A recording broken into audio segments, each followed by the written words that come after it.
Hello everyone, welcome to Techavro. Today in this video, I'm gonna show you how to disable dark mode in Android One UI. Before starting the video, please subscribe to Techavro. So, let's get started. For this, you have to open your settings.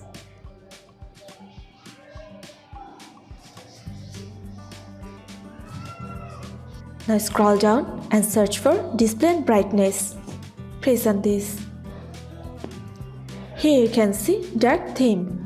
If you want to disable this, then turn off this button. That's it.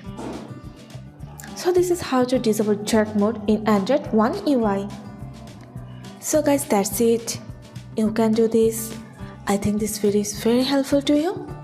If it was, then give a thumbs up and hit the subscribe button. And thanks for watching.